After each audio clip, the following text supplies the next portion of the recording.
Okay, so next up we have myself and Alberto Ravagni talking about the Net Zero Innovation Hub. Um, so this is an innovation hub that was established in Denmark by a few companies, Danfoss, Google, Microsoft, Veritiv, Data4, and Schneider Electric. And we definitely saw a need to collaborate within Europe. And a few of us got together and decided to establish this innovation hub specifically focused on greenhouse gas reductions and helping the data centers within the pan-European framework to comply, to work with regulators, and then also to innovate in this space so that we could advance our decarbonization strategies. We do have a special announcement. We were CEO-less for the past few months, and I would like to announce that Alberto Ravagni has kindly accepted the position of CEO for the Net Zero Innovation Hub. Alberto brings a lot of experience, specifically in the energy space. He is an energy industry expert with a lot of clean energy experience, as well as experience in new advanced technologies such as fuel cells. So happy to have Alberto on board, and I will now hand over to Alberto to introduce himself and then to take over the presentation. Thank you, Alberto. Thank you. Thank you, everybody.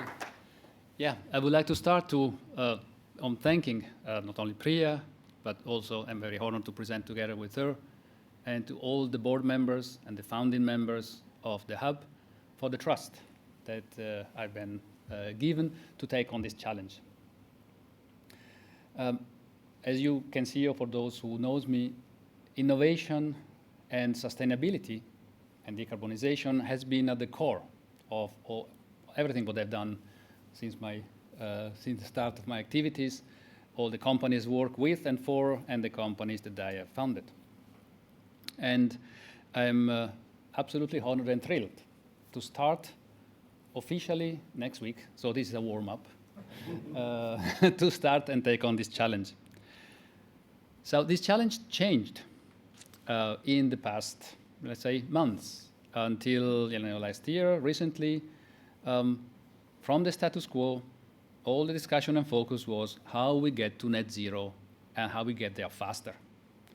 All the big names, the leaders of the industry, were making more and more announcements, commitments, pledges to get to net zero fast. And then AI happened. In the past, I'm sure those of you who are in contact to the talk, or exposed to the talks, to the boardrooms and so on, there is one question which is not a question, or sometimes not even a question, is that do we have to choose between decarbonization and growth, especially with the explosive demand growth caused by AI computing, high-performance computing in general. We heard yesterday that the demand of power for data center will double, maybe at least, in the next years. And now there is this additional question, which definitely we don't like, and say, do we have to choose? Either we grow and we take any energy that we have, or we decarbonize. I mean, this growth put an additional pressure on the decarbonization. And this is shown here with this graph. You see it like jaws of a crocodile or a T-Rex, I think. The Net Zero Innovation Hub want to keep those curves open, those jaws open. They don't want to close. We don't want to slow down decarbonization, and we want to enable growth. We want to increase the availability of clean energy, increase efficiency, and this is all, of course, what this event is about. We are looking forward really to cooperate with OCP to decrease, on the other hand, the greenhouse gas emissions. We will work on the total emissions, including scope 1, 2, and 3. You will see the activities area that we are working on, the 3 main projects, including the water and resources usage, and we use, of course, the LC8 and a circularity approach. And how do we do it? We want to accelerate through innovation and cooperation. So at the bottom, we are 100% aligned with this event, with the motto of this event, which is scaling innovation through collaboration. These are really the tools that we want to use to achieve both and simultaneously reduction of emissions, achieving net zero, and grow at the same time. So getting a little bit more concrete after the principles and the goals, how do we do it? We remove barriers. Sometimes and often technologies are there. You will see in the next cases. It's not a matter of inventing anything new. It's a matter of deploying things which are there and removing barriers which are not technological. They can be commercial. I name heat reuse. You know, there are enough companies who can deliver heat exchanger, piping, valves. Components are there. There, it's more business model, regulation, the barrier number 3. And in the end, for financial obstacle and barriers, investment, and these kind of things. I have to say that data center have not big problem on attracting investment. It's that's not a barrier that we want to work on this, but it's a matter of matching. Data center has a lot of things. We have, as an industry, incredible, life-changing technologies, quantum computing, AI, everything. We have technology that reach everybody of us. We all wear literally them, or we enable all the applications that we daily use. But there is one thing that data center has in common with the planet that we don't have, which is time. We don't want to do this in the next 20 years. We want to do it in the next 10 and start now, start today, yesterday. Okay? That's why acceleration is our motto and our focus, by removing these 4 barriers.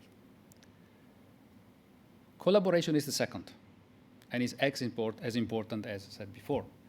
There we have, as I said before, the technology innovation.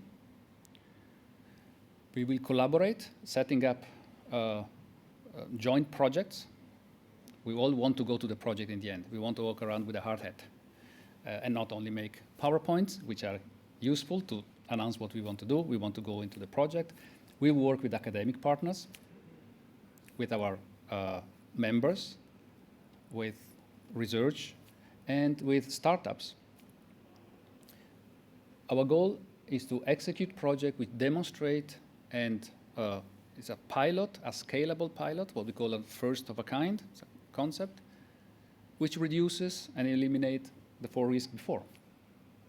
And one of the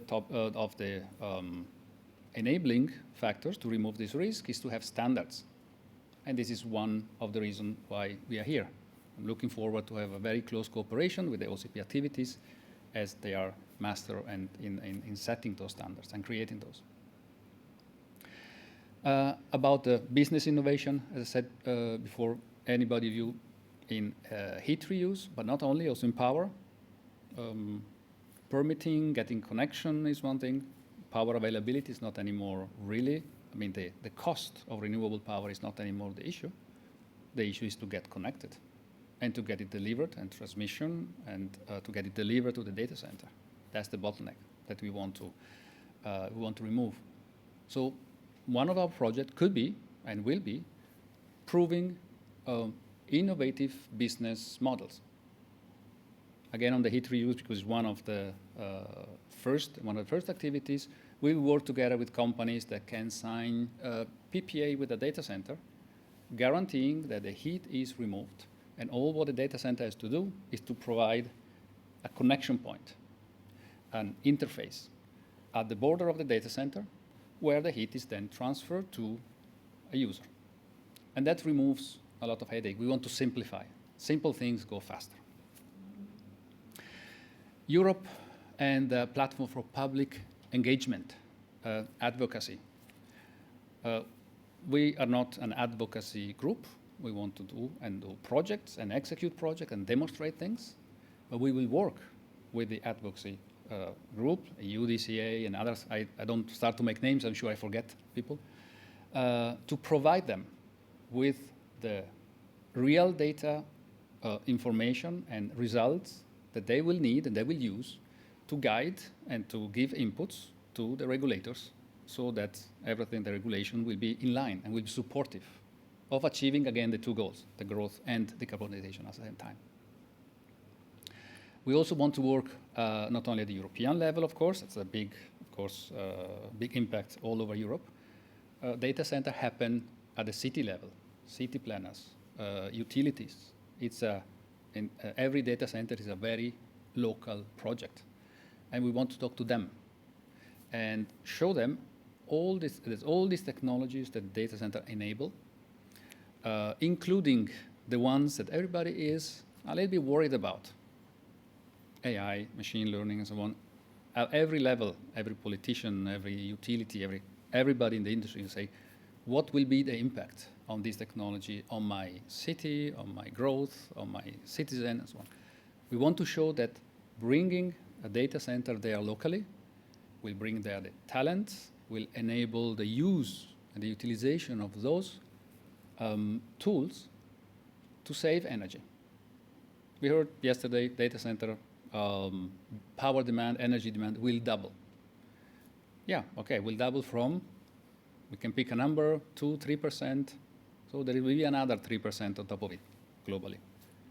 Well, I think we can take the challenge to say the application of all these fantastic tools that AI brings with us and high-performance computing brings with us should and must be able to save at least that much on a global scale.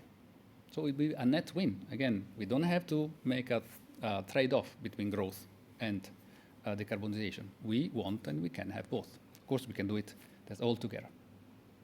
Fourth point is, yes, the funding and finance community. As I said, no lack or there's a very good appetite for the investor community in being involved and financing the growth of data center.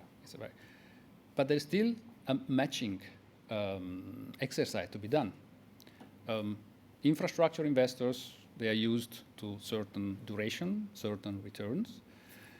And data center investor inside the data center have other duration, shorter, other return, higher, with respect to an investment in a heat district network.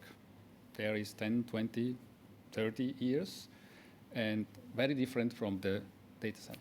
So matching those requirements is what we also want to do. We want to make those communities connect, and even investing in the innovation. Sometimes it's a startup, sometimes it's a company that has a product that can be scaled up, and it's even venture or private equity, just to scale up their manufacturing. Okay, that's one part, the fourth, let's say, pillar of our activities, and the fourth barrier that we want to reduce.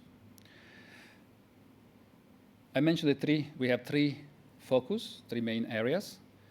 The first one, from a time point of view, is waste heat reuse.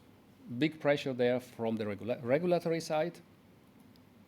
And I will say later where we are, and we have already started activities. Our next workshop is in Frankfurt on the 23rd.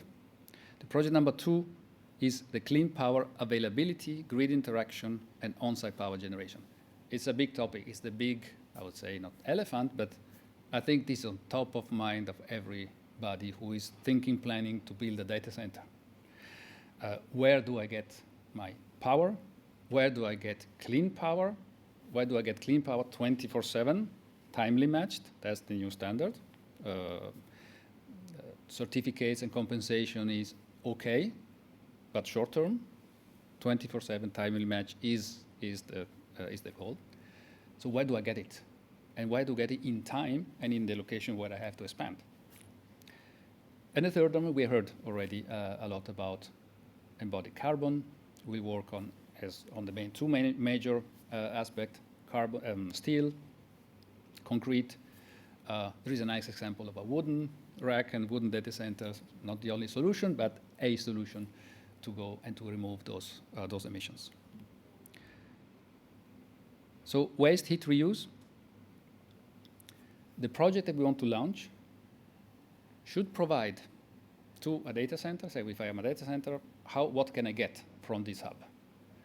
Should be able to have solutions, simple, that I can use, and I say, I build a data center in this area, I can find somebody who buys my heat. I have somebody technically who can give me the technical solution. I know what to do within my border. I know what specification I have to build for. And I can set up a project, and I know that within the duration, at the time of building my data center, I will also have I can put a tick of heat reuse regulation and requirements fulfilled. I can do that. This is what we want to do. Through a list of resources that the data center operator can use, a list of supplier, solution. For example, applications. As we know, for heat reuse, the technology is actually there. The application of liquid cooling will only make it easier to extract and use the heat. We'll make the heat a higher temperature, we'll make it more valuable. That will improve the efficiency a lot, and also the possibility to use the heat. What is missing, or there, the barrier to use, is that, well, who will use the heat? And it's a different story if we are in the Nordics, or we are in Spain, or we are here in Portugal. It's a totally different story. We want to say, okay, if you are here, these are the applications you can target. These are the partners you can talk to. And not only heat reuse network. That's one big application. We want to go to direct specific applications, so company to company with a direct utilization. The last one was mentioned before is the metrics. Like standards, metrics are fundamental and basic to be able to report, to measure, to act. Without metrics, of course, we cannot act. This is waste heat reuse. And this 5-stage approach, nothing new, but just we are using it for all projects. So the first 2 phases is we define and we set what we want to achieve, and which are the barriers along those 4 lines. And that's what we have done. Now, in the heat reuse, we are between the mapping the ecosystem and selecting projects. So we are reaching out to all the suppliers, academia, association, and so on, who can help. We want to connect those ecosystems to then define and select projects. So hopefully soon enough, will never be soon enough, there will be a list of projects, say the hub is working on A, B, C, D. And of course, phase 5 is when really the results are then, the project are run and the result are run. As I said before, the same approach will be done on the clean power availability. And the third one afterwards will be on building material and scope 3.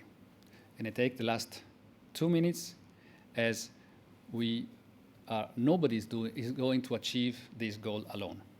Nobody, not the big ones, not the small ones. And that's why I'm calling on Priya again to support me in the call for action to join us. Thanks. Thank you. So any questions before we hand over to the next presenter? Julius. Hello, it's Julius from Meta. I would like to know more about your first pillar on technology innovation.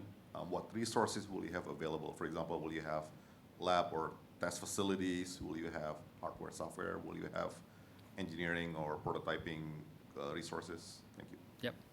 The answer that I will give you, maybe not today, is yes, yes, yes, yes, yes. Follow-up question, when can I visit? Exactly. That's the time. So we want to have we will not have our own resources, a separate budget and so on. But we're putting together the academia, the research center, but we have very clear focus on what is scalable. So the TRL, technology ready level, there will be a cutoff. The first question is how much is the impact? Is it new? Can it help? And the second, but most important question is, when can it be scaled? And ideally, we would realize at least, typically a megawatt scale project, modular, but a megawatt scale. And that will be sometimes, ideally, in a data center. So where it will be, hopefully our sandbox is in a data center, but we would like also to have it maybe outside also. It's better to share in a university and so we want to build both. Really the bridge between the academia and the data center. Thank you, Alberto. You're welcome. So, from a call to action perspective, we definitely want to collaborate across the board. And for the OCP community, there's a lot of work streams that are parallel to this. So we definitely want people to participate. If you are interested, please reach out to myself or Alberto. Thank you.